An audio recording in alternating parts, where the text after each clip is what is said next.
Hollywood, California, Monday, February 1st.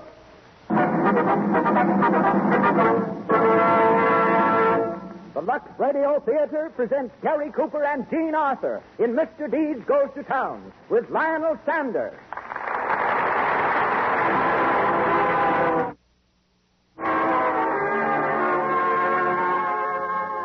Lux presents Hollywood. Tonight, the makers of Lux Flakes bring you Gary Cooper, Jean Arthur, and Lionel Sander. As special guests, Sidney Skolsky, nationally known Hollywood columnist, and Fay Gillis, noted aviatrix and foreign correspondent. Our producer, Cecil B. DeMille. Our conductor, Louis Silver. Welcome, everyone, to Hollywood and to another hour in the Lux Radio Theater.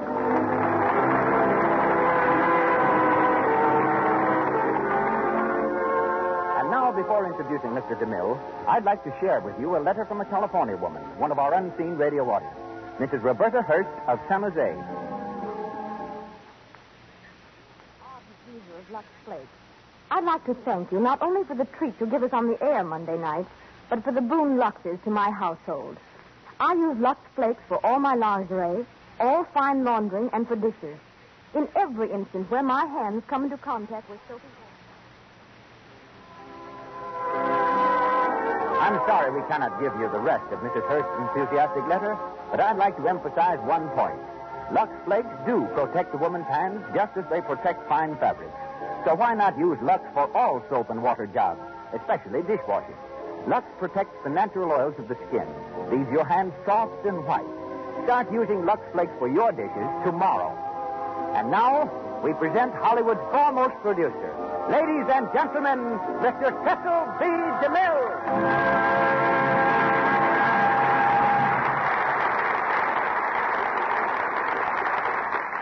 Greetings from Hollywood, ladies and gentlemen. Gary Cooper and Jean Arthur were born to the roles they play tonight. Mandrake Falls, where our play opens, might have been any one of the prairie towns Gary once called home, while the town Mr. Deeds goes to is the town Jean Arthur came from, New York.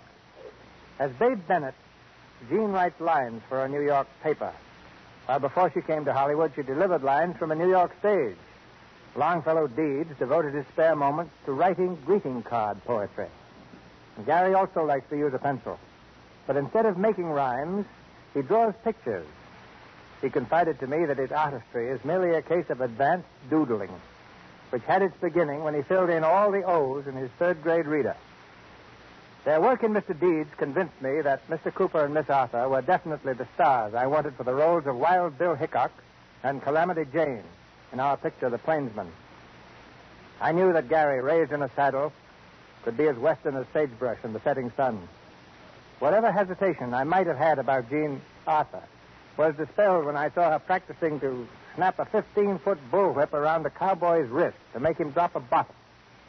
By letting her use my outstretched arm as a target, Jean had the chance to do what many stars have wanted to do, whip a director. Lionel Sander, in resuming his role of Corny Cobb, gives us another member of the original cast, together with the celebrated Pixelated Sisters. Mr. Deeds has been voted the best comedy of 1936 by the New York critics, a well-deserved feather in the cap of Columbia Pictures and director Frank Capra. We've had both its brilliant author and adapter on this program, Clarence Buddington Kelland and Robert Riskin. Now, we present the stars and the story. Ladies and gentlemen, the Lux Radio Theater spotlights Mr. Deeds Goes to Town, starring Gary Cooper and Jean Arthur with Lionel Sander.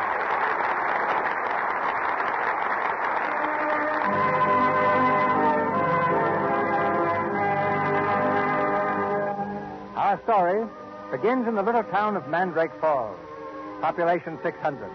On the porch of an old-fashioned frame house, two men are waiting for an answer to their knock. They're clearly out of their element here, clearly city folks. As the older man, a sharp-eyed attorney, taps his foot impatiently, the door is opened by a motherly old lady. Good morning. Good morning. Is Mr. Longfellow Deeds at home? Why, no, he isn't, but I'm expecting him any minute. Won't you come in, please? Thank you. My name is Cedar. I'm an attorney. This gentleman is Mr. Cobb. How do you do, Mr. Cedar? How do you do, Mr. Cobb? Fine. Come right in here, gentlemen. Mr. Deeds is in the park arranging for the bazaar. They're trying to raise money for a fire engine. Sit down, gentlemen. Thank you. Are you related to Mr. Deeds? Oh, no. I'm Mrs. Meredith. I'm his housekeeper. Oh, then perhaps you can tell us something about him. What does he do for a living? Why, he and Jim Mason own the tower works. But that isn't where he makes his money. He makes most of it out of his poetry. Poetry? He writes poetry? My goodness, yes. Longfellow's famous. He writes those things on postcards, for Christmas and Easter and birthdays. Yeah. How long do you think you'll be? Oh, he won't be long, 'cause 'tain't raining. When it rains, he likes to take long walks. Likes? There he is now. I'll tell him you're here. Hey, Peter, did you hear that? Yeah. The old man must have been goofy to leave all his dough to this yokel. Oh, well, How much do you figure the estate will amount to after the taxes are deducted? about $20 million. Better be careful how you spring it on him. He's liable to keel over from the shock. Good morning, gentlemen. Oh, good morning. Are you Longfellow Deeds? That's right. My name is John Cedar, of the New York firm of Cedar, and Buddington. My card. Cedar, and Buddington. Buddington must feel like an awful stranger. Not bad. This is Mr. Cornelius Cobb, Mr. Deeds. Hiya. Very well, thanks. Mr. Deeds, we'd like to ask you a few questions. Excuse me. Oh, this is Meredith. Yes, Longfellow? Have you seen the mouthpiece for my tuba? Why, it's right there on the table. Oh, that's right. My new mouthpiece. I keep losing them all the time. Go ahead, Mr. Cedar. Don't pay any attention to me. I just want to see if this thing fits my new bass horn all right. Mr. Deeds, we have some news for you. Yeah. I suggest you sit down, though, Mr. Deeds. Mr. Deeds. Mr. Deeds. Does the name of Martin W. Semple mean anything to you? Not much. An uncle of mine, I think, although I never saw him. Well, he passed on. He was killed in a motor accident in Italy. He was? Well, now, that's too bad. If there's anything I can do... Mr. Semple left a great fortune when he died. He left it to you, Mr. Deeds. Deducting taxes, it's somewhere in the neighborhood of $20 million. Well, for crying out loud. What about lunch? Are the gentlemen going to stay? Perhaps you didn't hear me, Mr. Deeds. I said the whole central fortune goes to you. $20 million. No, I heard you all right. $20 million. That's quite a bit, isn't it? Oh, it'll do in a pinch. Yes, indeed. I wonder why he left all that money to me. I don't need it. I give up. I wish you'd tell me about lunch if the gentlemen are going to stay. Sure, they'll stay. Mrs. Meredith's got some fresh orange layer cake.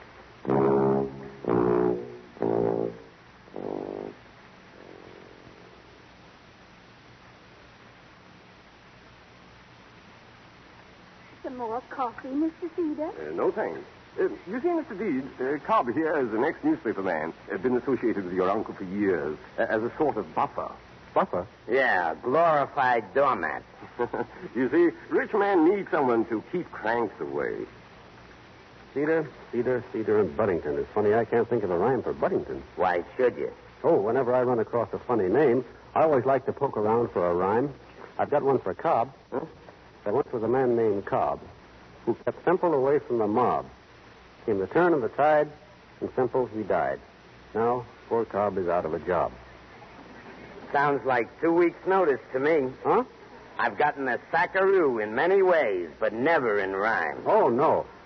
I didn't mean that. I'm sure I'm going to need your help. Are you married, Mr. Deeds? Who, me? No. He's too fussy. That's what's the matter with him. There are a lot of nice girls in Mandrake Falls who are just dying to... Don't pay any attention to her. Oh, he's got a lot of fool notions about saving a lady in distress.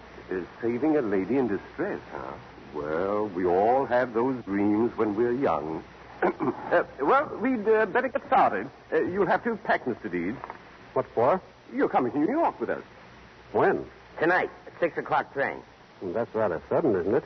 My dear Mr. Deeds, there are a great many important things to take care of.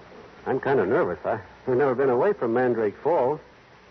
But I'd like to see Grant's tomb at that. Fine. We'll walk around town now, Mr. Deeds, and we'll meet you at the train at 6 o'clock.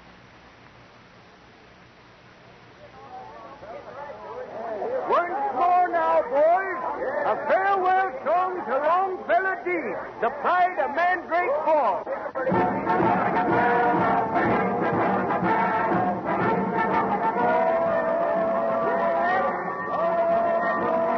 Come on, Deeds.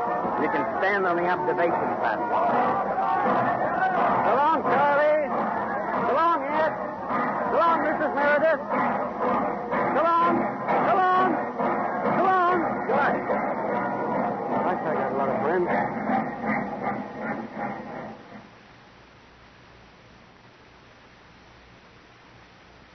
Cedar in Buddington. One moment, please. Good morning. Oh, good morning, Mr. Cedar. Mrs. Buddington in? He's waiting for you in your office, Mr. Cedar. Thank you. Cedar in Buddington. Hello. I'll see if Mr. Cedar is in. Cedar, you're back? Morning, Buddington. Well, what happened? What's this fellow Deeds like? We've got nothing to worry about. He's as naive as a child. Did you get the power of attorney? No, not yet. Oh, you didn't, huh? Well, give me a chance. We only arrived this morning. John, if you don't mind my saying so, we can't afford to have... Yes, I know, Buddington. We can't afford to have the books investigated right now. But the $500,000. Goodness me, where are we going to get it? Will you stop worrying? Just relax and leave it to me. Those books will never leave this office. Well, I hope not. If they ever do, we'll all land in jail. Listen, I'm going to see Deeds this afternoon. I'll have that power of attorney the first thing in the morning. Leave it to me. I tell you, Buddington, the boy's a simpleton.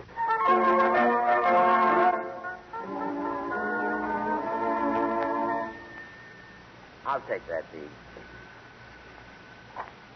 Hello? No. I said no. We ain't got any statements to make. Mr. Deeds has taken over his uncle's Fifth Avenue mansion, that's all. That was the press. Oh, where were we, Mr. Cedar? Oh, yes. We were talking about the power of attorney. It's just a suggestion, Mr. Deeds. But if you'd give it to us, we could take care of everything for you. It would save you a lot of annoyances. Every shark in town is going to try to sell you something. Yes, there have been a lot of them around already. Strangest kind of people. Salesmen, politicians, and moochers, all wanting something. I haven't had a minute to myself. Haven't seen Grant's tomb yet. By the way, where's all the money? In a bank? No. There's approximately $1.5 million in cash. The accountants are working on the books now. It'll be ready in several weeks. It sounds complicated. Oh, yes. That's why I suggested you're letting us take care of it. A rich man should unburden himself. You mean besides wanting to be my lawyer, you also want to handle my investments? Why, yes. Well, outside of your regular fee, how much extra would it cost? Oh, nothing. No extra charge. No charge. But there'd be a lot of extra work, wouldn't there? Oh, it's an added service a firm like Cedar and Buddington usually donates. Only thing, I haven't been able to think of a rhyme for Buddington yet. Neither have I. Mr. Deeds, Listen. A fire engine. Hey, I got to see it. There goes. Boy, look at it. Look, Mr. Deeds, please. Let him alone, Cedar. If he likes to watch fire engines, that's his business. Gee, that was a pip. We expect to have one in Mandrake Falls pretty soon, with a siren, too. Mr. Deeds, I wish you'd give that matter some thought. Huh? This matter of the power of attorney. Oh, yes, I will. I'll give it a lot of thought. A fellow by the name of Winslow is in here and wanted to handle my affairs for nothing, too. It kind of puzzles me why people want to do a lot of work for nothing. It isn't natural. So I guess I'll have to think about it some more. Quite right. You have a good business head, Mr. Deeds. Being an attorney for you is going to be a very simple affair. You're not my attorney yet, Mr. Cedar. Not till I find out what's on your mind. Suppose you get the book straightened out right away so I can look into everything. Are you suggesting that? No, sir, but I'd just like to look the books over. After that, I'll let you know if you're going to be my attorney or not. Oh, I see. Good day, Mr. Deeds. Good day. You know, Cobb, I think there's something fishy about him. There once was a cedar, so tall and so green, chopped down by a hick to the size of a bean.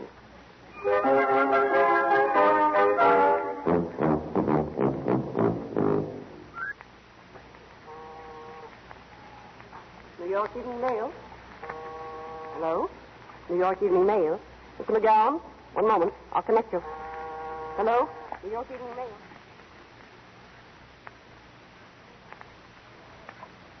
Hello, McGowan speaking. Oh, hello, Mr. Hines. Yeah? Yeah, sure, Mr. Hines. I'll get something on him right away. Well, that was a boss again, babe. He's yelling murder. He says this guy Deeds is news and big news. Sure, but how do you expect me to get at him? Cobb keeps him under lock and key. I'm a reporter, not a magician. Well, you won't be a reporter long if you don't get some dope on this guy, and I won't be an editor. Hines is yelling for his human interest stuff. What this guy Deeds thinks about the big town. How does it feel to be a millionaire? Is he going to get married? Is he smart? Is he dumb? That's the angle. And we've got to get it for him. Well, how about it, babe? I'll do my best, Mac, but it'll take time. Listen, babe, you get the story and you can have anything you want. How about a month's vacation? With pay. With pay. Keep 4 columns open on page 1 tomorrow. Now you're talking, babe. I'll keep the whole front page open. How are you going to do it? I don't know yet, but I'll get to him if I have to pull a phony fence right on his doorstep.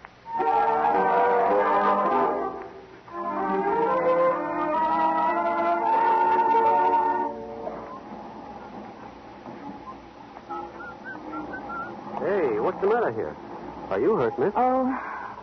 Here, let me help you up. I must have fainted on the steps.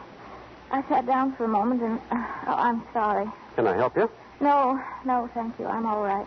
Well, this is my house. I'd like to... Oh, no, really. I'm all right. What happened? Well, I guess I walked too much. Been looking for a job all day. I found one, too. I start tomorrow. Oh, you've been very kind. Goodbye. Please, you must let me help you. I'm sorry. Have you had your dinner? Dinner? Why, isn't that funny? I forgot to eat. Forgot? Oh, yes, I do that lots of times. I just get to thinking about something and I forget. Well, look, I'm going to a place called Tulio's, and I think you better come along, too.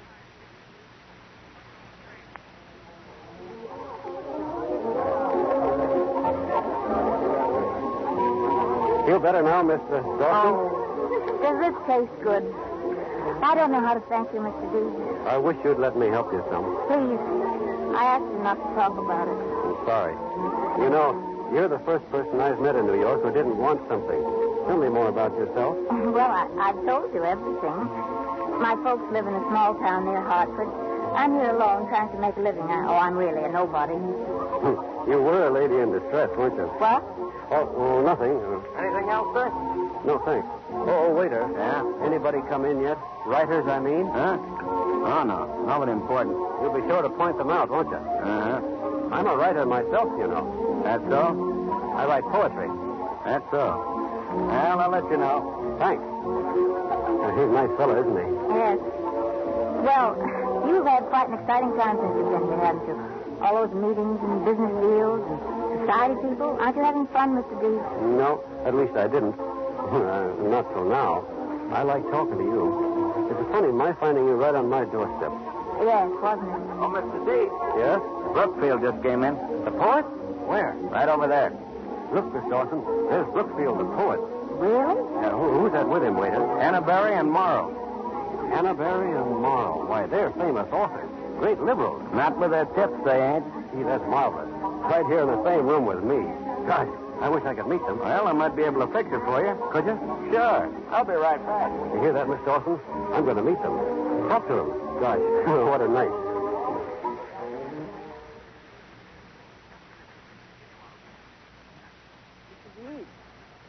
Mr. Deeds, wake up, sir. It's late. Shut it off. Shut that alarm off. Yes, sir. It's very late, sir. 11 o'clock. In the morning? Yes, sir. You're my butler, aren't you? Yes, sir. I just wanted to make sure. If you permit me to say so, sir, you were out on quite a party last night. Was I? Oh, yeah. My head feels like it. Has Miss Dawson phoned? No, sir. She was a lady in distress, Walter, but she wouldn't let me help her. She's got pride. I like that. Deeds. Oh, hello, Cobb. I got to speak to you right away. Get some coffee, will you please, Walter? Very good, sir. Now, listen. Where were you last night? Why, I met a young lady, Miss Dawson. Went to Tulio's. Did you sock somebody there? A poet? Yes, a fellow named Brookfield. Why? Why? Oh, I thought I'd better teach him some manners. You see, he invited me over to his table, but after I got there, I found out he only wanted to make fun of me. So you up and socked him? Not very hard. He said some things in front of Miss Dawson that I didn't like. Go on. After you socked him, what happened then? Well, Another writer there, he was in the same party. He congratulated me. Said Brookfield should have been stocked long ago. Well, this other writer, he invited me out to see the town, so we went. Yeah. And then what happened? Well, it's a little hazy after that. Well, take a look at the newspapers. They ought to refresh your memory. Look, Cinderella Man on spree. Punches literary light at Tulio's. Shows big city how to cut up. Holds up traffic at 3 a.m. feeding donuts to horses. Cinderella Man. What do they want to call me that for? They'd call you anything if you give them half a chance. They got you down for a sap. I think I'll go down and punch the editor on the nose. No, you don't. Listen, get this clear. Punching people is not the solution to anything. Sometimes it's the only solution. Not editors. Take my word for it. Not editors. But what about this Cinderella Man? That's my job. I'll keep that stuff out of the papers if you'll help me. But I can't do anything if you go around talking to people. Please, will you promise me to be careful from now on? Yes. I guess I'll have to. Thanks. If you feel the building rock, it'll be me blasting into this editor. Oh, excuse me, Mr. Cobb. Your coffee, Mr. D. Thanks. You know, Cobb's right, Walter. I mustn't talk to anybody. Miss Dawson just called, sir. Oh, Miss Dawson? She's on the phone now, sir. Fine, I'll talk to her. Hand me the phone, quick. And remember, Walter, I've got to play safe. She's the only one I'm going to talk to from now on.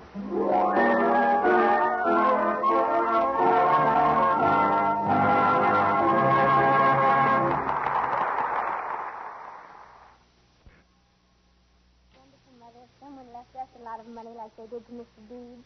What would you do with it, Betty? Well, buy heaps of new clothes for one thing, and dozens of new undies. Those lovely French handmade ones with lace. And, Now, child, you have plenty of pretty clothes. And nice undies as it is. Oh, but, Mums, I haven't. Why, even those new slips I got for Christmas look sort of run down now. That, my dear, is your own fault. How often have I told you to take care of your underthings? Wash them every night with Lux Flakes.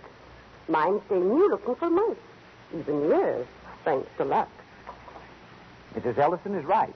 Gentle Lux Flakes do keep your silk things new-looking far longer. They make your lingerie really clean without hurting colors or fabrics. Things not only wear longer when luxed regularly, but you'll be delighted at how sweet and fresh they are. So why not play safe and be thrifty, too? Get the habit of dipping your underthings into Lux Flakes Gentle Suds after each wearing. Start tonight. And once again, Mr. DeMille. Mr. Deeds Goes to Town, starring Garrick Cooper and Jean Arthur with Lionel Stander. Unaware that his newly discovered friend, Miss Dawson, is really a newspaper reporter, Longfellow Deeds has taken her completely into his confidence. She is the source of all the Cinderella Man stories that are now making front-page headlines. But she's beginning to feel the pangs of conscience. We find them now, sitting on a bench in Central Park. This is getting to be sort of a habit with us, isn't it? What? Well, I mean taking walks and going places. Yes. Here you are, people. Read all about it. Cinderella Man plays to Cooper. To give reception to society. Read all about it. Cinderella Man. There they go again. Cinderella Man. Does it hurt you so very much? I don't know. I've tried not to worry about it. They'll write those articles till they get tired. Only, I don't understand. Why do people have to go around hurting each other? Why don't they try liking each other for a change? You know, you said something when you met me, something I've thought about a great deal. What's that? You said I was a lady in distress. Oh, that. What did you mean by that? Oh, nothing. You said it as though it had some significance. Well, you see, I always had an idea that someday, have you got are you engaged or anything? Why, no. Are you? No, You don't go out with girls much, do you? I haven't. Why not? Oh, I don't know. Well, you must have met some swell society girls since you've been here. Don't you like them? I haven't met anybody here I like particularly, except you, of course. Last night after I left you, I was walking along and looking at the tall buildings and got to thinking. They created a lot of grand palaces here, but they didn't create any noblemen to put in them. I'd rather have Mandrake Falls. I'm from a small town, too, you know. Really? Probably as small as Mandrake Falls. Gosh, what do you know about that? Oh, it's a beautiful little town, too. Row of poplar trees right along Main Street. Always smelled as if it just had a bath. I've often thought about going back. Have you? Oh, yes. I used to have a lot of fun there. When I was a little girl, I used to love to go fishing with my father. He was something like you, my father was. He played in the town band, too. He did? What did he play? The drums. Taught me to play some. He did? I can accompany myself to Swanee River. Would you like to hear me? Sure. Well, wait till I find a couple of sticks. Oh, here's one. All right, this bench will have to do as a drum. Way down upon the Swanee River, far, far away. There's where my heart is going ever. There's where the old folks stay. See, that's swell. Now, you do it again, and I'll sing humorous. All right. Way down upon the Swanee River, far, far away. There's where my heart is going ever. There's where the old folks stay. Hey, there's a fire. Here comes the engine. Hey. Boy, you're going to stare. Say, will you do me a favor? Sure, what? Wait here for me. I want to catch that engine and see how they do it. I'll be right back.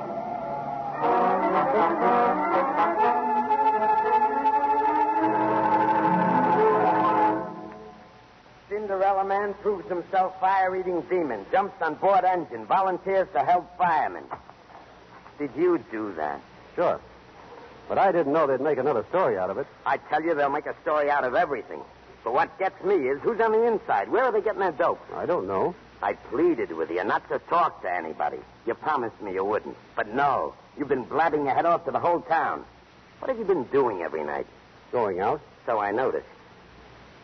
You're not going out tonight, I hope. Yes? Why? Have you forgotten you've got a reception here? All the society people in town are coming. Gosh, that's right. I forgot.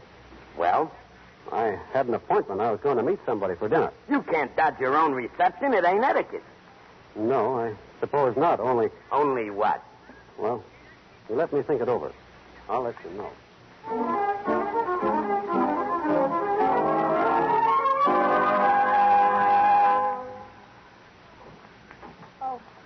Oh, it's you, Mr. Dees. Hello. Can I come in? Of course. Oh, I didn't expect to see you this evening. I didn't think you could get away with your reception and everything. No, I wouldn't let them stop me from seeing you. I threw them out of the house. You threw them out? You mean bodily? Yes. They got on my nerves, so I threw them out. Well, I guess that'll be in the paper tomorrow. Something else for them to laugh at. Yes, I suppose it'll have to be in the paper. I don't mind, though. I had too much fun doing it. Sit down. Thanks. I can't stay long, though. It's pretty late. It's all right. Is there anything wrong? No, why? Well, you just look sort of funny. I mean, sad. I get that way sometimes. How's everything going? Not so good. I'm finding things out. A lot of things. What? Well, first of all, it's not so much fun being a millionaire. I wouldn't mind if they'd let me alone, but you know how it is. Yes. Well, I once had an idea I could do something with the money. Some good, I mean. But to keep me so busy here, I didn't get to figure anything out. I guess I'll think of something when I get home. Oh, you're going home? Well, a man ought to know where he fits in. I just don't seem to fit in around here. Mary? Yes. I was thinking of... Well, I wish you could come to Mandrake Falls sometime. Me? Yes. You know, within a couple of miles of my house, you can find nearly every kind of tree and bush and flower in the world. I used to spend hours in the woods just hiking around. It was wonderful. I'd generally take a girl with me. A girl? No, not a real one. I'd make one up just to have somebody to talk to. She was beautiful, too. I always knew that someday I'd meet her. Mary. Wait a minute. You said you found things out. Well, so have I. If town gets you somehow, it makes it coarse, unfeeling. It's done it to me. You? Listen, dear. Don't let anybody hurt you anymore. They can't. You're too real. And you go back to Mandrake Falls. You belong there. These stories about you will stop. They'll stop right now. Mary. Yes. Remember that poem I told you about? The one I was writing about you? Well, it's finished. Would you like to read it? Of course. It's to you. But you don't have to say anything after you read it. You can tell me tomorrow what you think. I tramped the earth with hopeless beat, searching in vain for a glimpse of you. Then heaven thrust you at my very feet, a lovely angel, too lovely to woo. My dream has been answered, but my life's just as bleak I'm handcuffed and speechless in your presence, divine.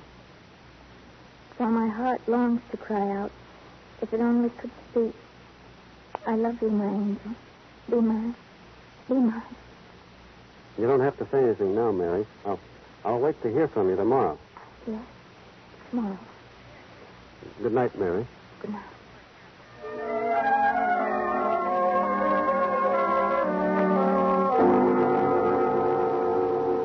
Oh, stop it, Dave. Stop it.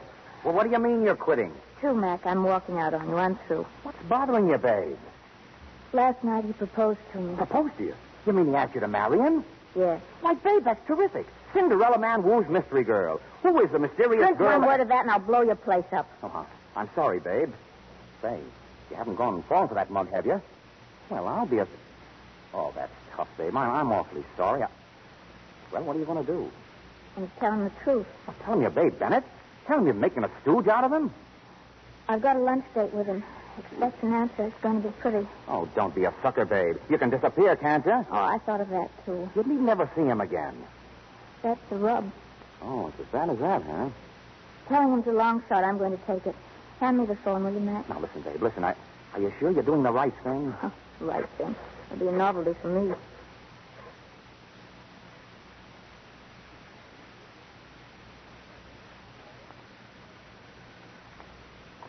Hello? Oh, good morning, Miss Dawson. No, Mr. Deeds is not here just now. Yes? I'll tell him. Not at all. Good morning, Walter. Oh, Mr. Deeds. Has Miss Dawson called yet, Walter? Yes, sir. She was just on the phone, sir. Is she coming for lunch? She didn't say, sir. She'll call later. Oh, here you are. Hello, Cobb. I want to speak to you. Sure. I don't mind you making a sucker out of yourself, but you made one out of me, too. Huh? I finally had sense enough to have you followed last night. Who's that girl you've been running around with? Why, she's Mary Dawson. Mary Dawson, huh? Mary Dawson, my eye. She's Babe Bennett. Babe Bennett? Yeah, she's the star reporter on the Mail. And every time you opened your kisser, you were giving her another story. That's the dame that slapped the moniker on you, Cinderella Man. You've been making love to a double dose of cyanide. Shut up. Get me the newspaper on the phone. Sure. Hello? Give me Wall, 70689. Yeah. Now you'll see. Hello? Evening Mail? I want to speak to Babe Bennett. Yeah. Hello? Miss Bennett? Hold on a minute. Here, take it. Hello? Is that you, Mary? Well, this is Longfellow Deeds. Mary, I want you to tell me something. Are you the one who's been writing those articles about me? I see. No bother. There's nothing to explain. Goodbye. Oh? Was I right or wrong? She said she was going to tell me today. It's too late now. What are you going to do? I'm going home. Home?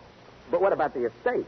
You can't just walk off and leave everything like that. What's going to happen? I don't care what happens. I never wanted the money. You can give it away. For all I care, give it to the people that need it. It never did me any good. Just a lot of trouble and pain. I don't want it.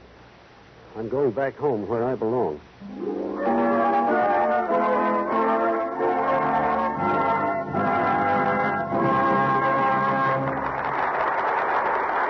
We pause for station identification. This is the Columbia Broadcasting System.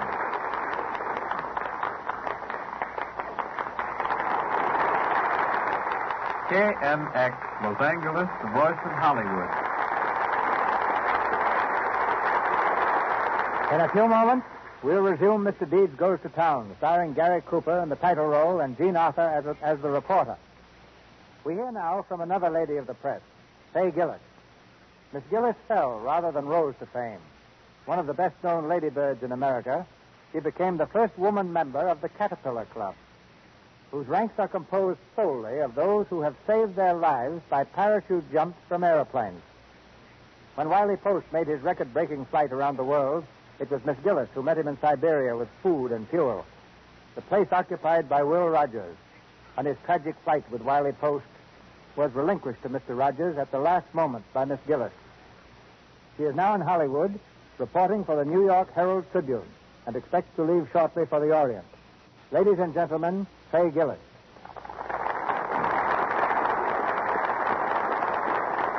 Thank you, Mr. DeMille. Becoming a member of the Caterpillar Club, Miss Gillis, must have been a very exalting experience. On the contrary, it was decidedly a come-down. I still think flying is the safest means of transportation and use commercial planes whenever I can. But I've had to give up private flying temporarily because it's too much of a luxury. Oh. Which do you consider the most important syllable of luxury? Lux, of course. Oh. And I'll never give that up. In fact, I carry it with me wherever I go, though it's hardly necessary anymore, for I find it everywhere, from Vladivostok to Pamanoke and Java. By the way, here's another use for Lux Flakes, washing leopards. I've had my pet leopard Snook ever since she was a little bundle of fur caught in the African jungle, and she's with me now in Hollywood. Snook has the most beautiful coat you ever saw. There's a reason. Since babyhood, she's had a bath twice a month with Lux Flakes and loves it. Trying to put Lux on the spot, huh?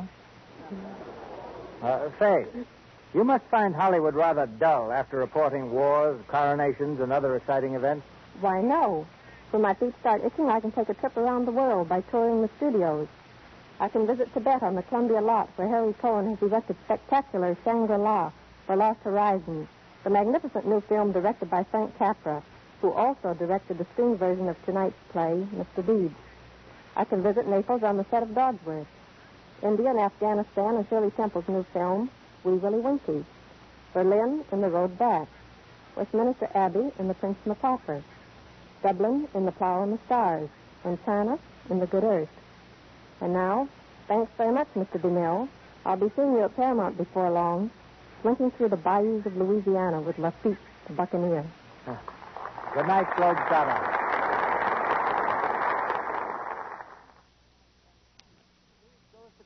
Starring Gary Cooper and Jean Arthur with Lionel Sander.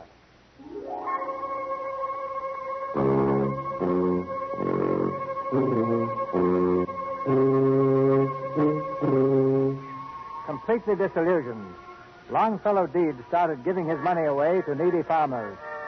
But Mr. Cedar, acting for some distant relative of Old Simple's, immediately entered a charge of insanity.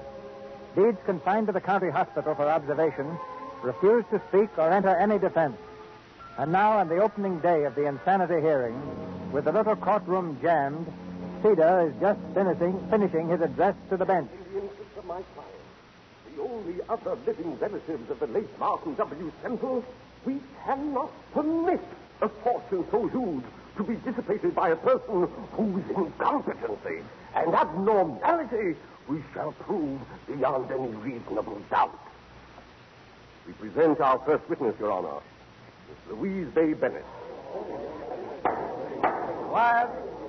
Miss Bennett, you're employed by the Evening Mail. Your Honor, this is ridiculous. You will please answer the question. The whole hearing's ridiculous. That man's no more insane than you are. They're trying to railroad this man for the money they can get out of him. No. Young lady, another outburst like this, and I shall hold you in contempt. Proceed. Are you employed by the Evening Mail? No. I resigned last week. Prior to that time, were you employed by the Evening Mail? Yes. Were you given an assignment to follow the activities of Mr. Longfellow Deeds? Yes. Did you subsequently write a series of articles about him? Yes. Are these the articles? Yes. You were present when all these things took place? Yes. Are they true? No. But they did take place. They're colored just to make him look silly. But you saw them happen. Yes, but That's all. It isn't all. I'd like to explain That's all, Miss Bennett. Your Honor, what kind of a hearing is this? What are you trying to do? Persecute the man? He's not defending himself. Somebody's got to do it. Miss Bennett, please. I'm willing to listen to anything that anyone has to say, but I insist to be done in an orderly fashion. When you learn to show some respect for the court, you can return. Till then, you'd better go back to your seat and calm down. Mr. Deeds, do you wish to say anything in defense of these articles? Oh, very well. Go on, Mr. Cedar. Our next witnesses will testify together, Your Honor. Take the stand, please. Yes, sir. What's your name? Jane Faulkner. This is my sister, Amy. Yes, Amy. I'll direct all my questions to you, Miss Jane. You can answer for both. Do you know the defendant, Longfellow Deeds? Oh, yes. Yes, of course we know him. How long have you known him? Since he was born. Yes, he was a 7-month baby. Yes, that's fine, thank you. And do you see him very often? Most every day. Sometimes twice. Must we have the echo? Suppose you just answer, Miss Jane. Now tell me, what does everybody back home think of Longfellow Deeds? They think he's pixelated. Oh, yes, pixelated. He's what? What did you say he was? Pixelated. Mm-hmm. Perhaps I can explain, Your Honor. The word pixelated is an early American expression, derived from the word pixies, meaning elves. They would say the pixies have got him, as we nowadays would say a man is balmy. Is that correct, Miss Jane? Mm-hmm. Why does everyone think he's pixelated? Does he do peculiar things? He walks in the rain without his hat and talks to himself. Sometimes he whistles and sings. We always run in the house when we see him coming. He sure is pixelated. Oh, yes, he's pixelated all right. Thank you, ladies. Thank you. That'll be all. You see, Your Honor, the man's actions speak for themselves. I have one more witness whom I'd like to present at this point. Dr. Emil Fraser, the eminent Austrian psychiatrist. Dr. Fraser, will you give us your opinion, please, in simple terminology, if possible? Certainly. It is my opinion that Longfellow Deeds is a manic depressive. In cases of this kind, patients sometimes go on for years before they are detected. Why is that, Dr. Fraser? That is because their moods change so quickly and so often. First, they are extremely depressed, melancholy. Then the mood changes again in the other direction until they reach a state of high exaltation. Here, everything is fine. Here, the world is beautiful. How would you say, Dr. Fraser, that this applies to Mr. Deeds? The symptoms are obvious. Then he is on top of the waves. He plays his tuba, writes his childish poems, takes his fire engine in his desire to help humanity. This is contrasted with his present mood, which is so low that even the instinct for self-preservation is lacking. Another significant point was his desire to give away every bit of his fortune. Oh, yes, there's no doubt. He is an obvious case of manic depression. Thank you, Dr. Fraser, thank you. That is all, Your Honor. Deeds, you're not going to let him get away with this, are you? At least let me ask for a postponement. Cedar will settle out of court for $2 million. He told me that. Mr. Deeds, before I arrive at a decision, isn't there anything you want to say? Come on, don't be a sucker. Oh, very well, if you won't speak. Mr. Deeds, in view of the testimony, I think it advisable for your own safety that you be sent to a state hospital. You need medical attention, Mr. Deeds. Perhaps in a little while... No, wait a minute. You can't do it. Please, you've got to make him talk. Let me try. Darling, please. I know everything I've done. I know how horrible I've been. If you never see me again, no matter what happens, do this for me. Miss Bennett, please. You said I could speak. You said I could have my say if I were rational. I'm rational. I'll take the witness chair. Your Honor, what she's saying has no bearing on the case. Let her speak. I know why he won't defend himself. That has a bearing on the case, hasn't it? He's been hurt. He's been hurt by everybody he's met since he came here, principally by me. He's been a victim of every conniving crook in town. The newspapers pounced on him, made him a target for their feeble humor. I was smarter than the rest of them. I got closer to him so I could laugh louder. Why shouldn't he keep quiet? Every time he said anything was twisted around to sound imbecilic. You can thank me for it. Oh, this is preposterous. Certainly I wrote those articles, but I stopped writing them when I found out what he was all about. When I realized how real he was. When I found out he could never fit in with our distorted viewpoint, because his was honest and sincere and good. If that man's crazy, Your Honor, the rest of us belong in straitjackets. This is absurd, Your Honor. The woman is obviously in love with him. What's that got to do with it? But you are in love with him, aren't you? Yes. Quiet, please. In the interest of this defendant, I've tolerated a great deal of informality. If there's one more outburst, I shall have the courtroom cleared. Your Honor, I'd like to put in my 2 cents. I've known this man, Quiet. fella. Sit down. Your Honor, Yes, Mr. Deeds? I'd like to put in my 2 cents worth. Go ahead, Mr. Deeds. Well, I don't know where to begin. There have been so many things said about me. Of course, Mr. Cedar has a right to think I'm loony. I once considered paying him $100,000 a year for his services. About my playing the tuba. Seems like a lot of fuss has been made about that. If a man's crazy just because he plays the tuba, somebody better look into it because there are a lot of tuba players running around loose. Of course, I don't see any harm in it. I play mine whenever I want to concentrate. That may sound funny to some people, but most everybody does something silly when they're thinking. For instance, the judge here is an O filler. What? An O filler. You fill in all the spaces in the O's with your pencil. I was watching you. Proceed, Mr. Deeds. Yes, sir. Well, that may make you look a little crazy, Your Honor, just sitting around and filling in O's, but I don't see anything wrong because that helps you think. Other people are doodlers. Doodler? You know, that's a name we made up back home for people who make foolish designs on paper when they're thinking. Oh. It's called doodling. Almost everybody's a doodler. Did you ever see a scratch pad in a telephone booth? People draw the most idiotic pictures when they're thinking. Dr. Fraser here could probably think up a long name for it because he doodles all the time. I picked up this paper he was scribbling on. I can't figure out what it is. One minute it looks like a chimpanzee, and the next it looks like a picture of Mr. Cedar. Quiet, please. Quiet. Looks kind of stupid, doesn't it, Judge? But I guess it's all right. If Dr. Fraser has to doodle to help him think, that's his business. Everybody does something different. Some people are ear pullers, some are nail biters. Mr. Cedar is a nose twitcher. See him? So you see, Your Honor, everybody does funny things to help them think. Well, I play the tuba. Your Honor, this is becoming farcical. I suggest Mr. Deeds dispense with his side remarks. Let him stick to facts. Be quiet, please. Go on, Mr. Deeds. Now, about the Faulkner sisters. That's funny. I mean, about Mr. Cedar going all the way to Mandrake Falls to bring them here. Would you mind if I talk to them? Not at all. Jane, who owns the house you live in?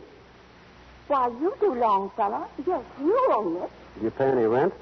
No, we don't pay any rent. Good heavens, no. We never pay rent. Are you happy there? Oh, yes. Yes, indeed. Now, a little while ago, you said I was pixelated. Do you still think so? Oh, yes. You've always been pixelated, Longfellow. Always. No, that's fine. I guess maybe I am. Now tell me something, Jane. Who else in Mandrake Falls is pixelated? Come on. Who else in Mandrake Falls is pixelated? Why, everybody in Mandrake Falls is pixelated, except us. All except us. There's just one more question. Do you see the judge here? He's a nice man, isn't he? Mm-hmm. Do you think he's pixelated? Oh, yes. Yes, indeed. Well, that's all, ladies. You haven't touched on the most important thing, Mr. Deeds. This rather fantastic plan of yours to want to give away your entire fortune is, to say the least, most uncommon. Well, I was getting to that, Your Honor. Of course, I don't know why all this hullabaloo has been raised about my giving the money away. The plain fact is I don't want it. I never earned it, and so far it's brought me nothing but hard luck. Now, my idea was very simple. I was going to give each farmer who needed help 10 acres of land, a horse, a cow, and some seed. And if they work the farm for 3 years, it's theirs. Now, if that's crazy, maybe I ought to be sent to an institution, but I don't think it is. And what's more, Mr. Cedar doesn't either. Right before the hearing started, he offered to call the whole thing off if I made a settlement with him for $2 million. So, you see, he wouldn't think I was crazy if he got paid off. Alive. Deeds is drawing on his warped imagination. You'll please permit Mr. Deeds to finish? Anything else, Mr. Deeds? No. Yes. There's one thing more I'd like to get off my chest before I finish. Go ahead, Mr. Deeds. Thank you. Mr. Cedar, I've tried to teach a few people some manners here lately. You're next. Don't sock him, Deeds. Don't.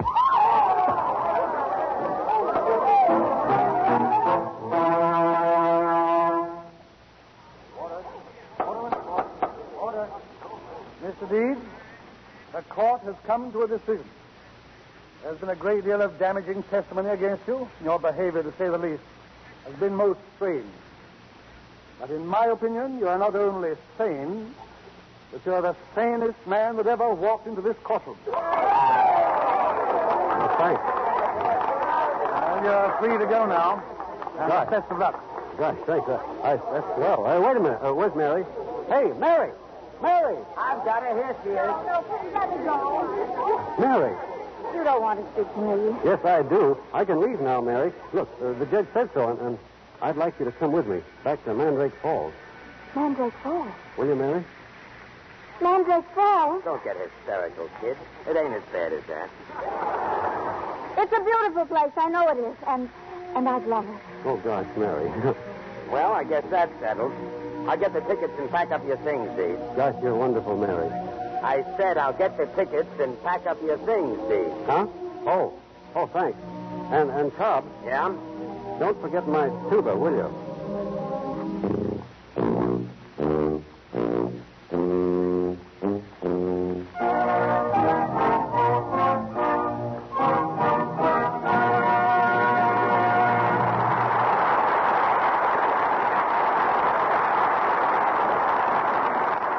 Mr. Deeds has gone to town, but there'll be a word or two a little later from Gary Cooper and Jean Arthur.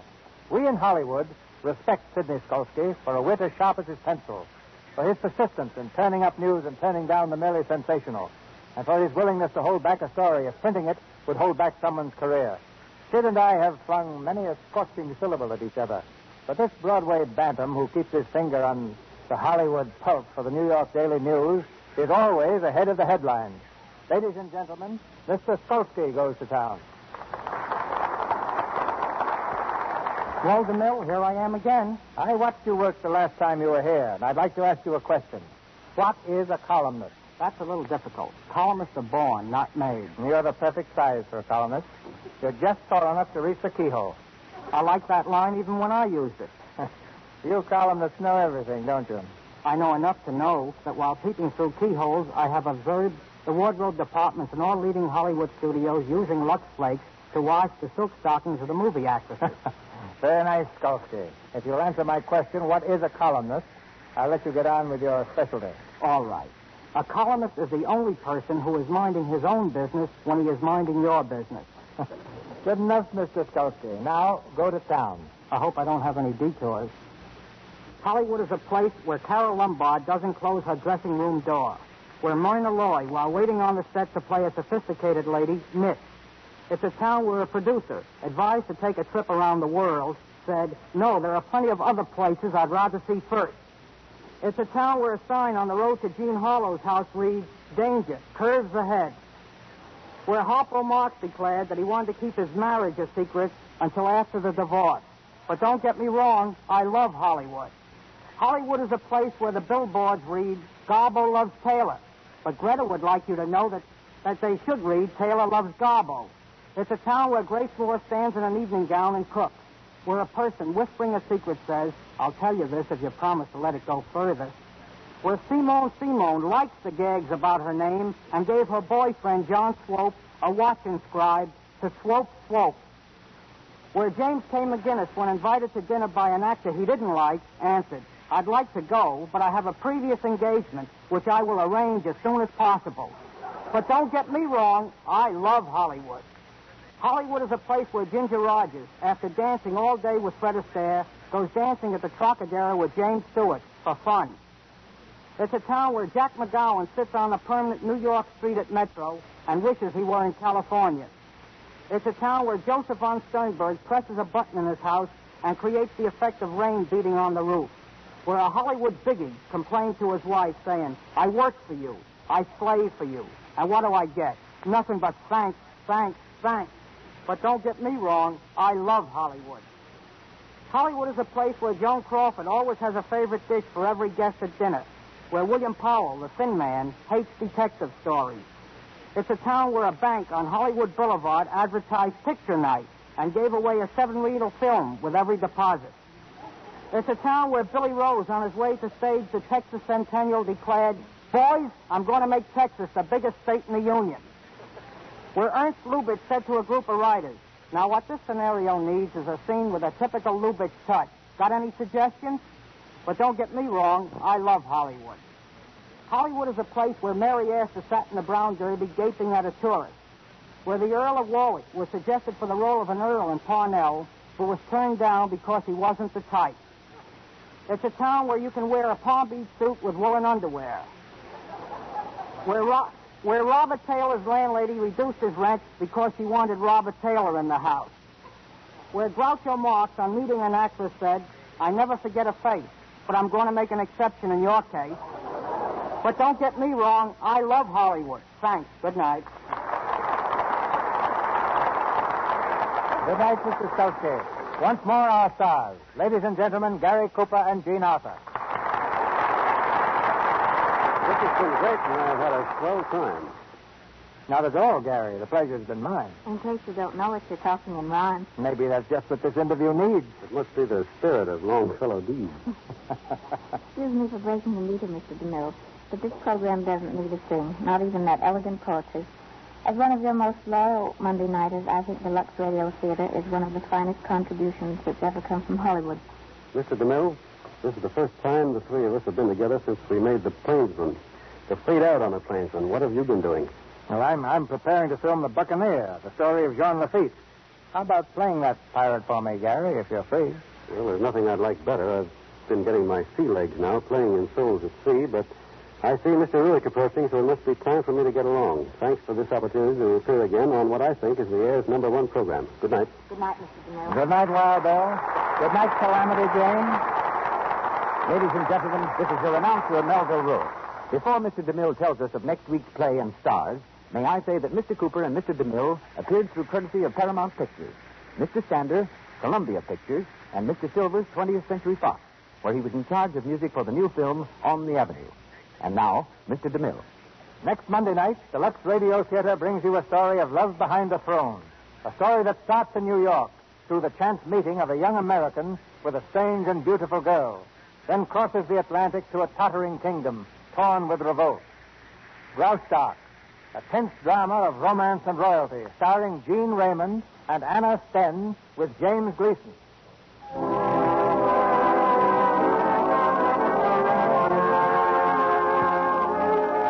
Our sponsors, the makers of Lux Flakes, join me in inviting you to be with us again next Monday night when the Lux Radio Theater brings you Jean Raymond and Anna Sten in Graustark with James Gleason.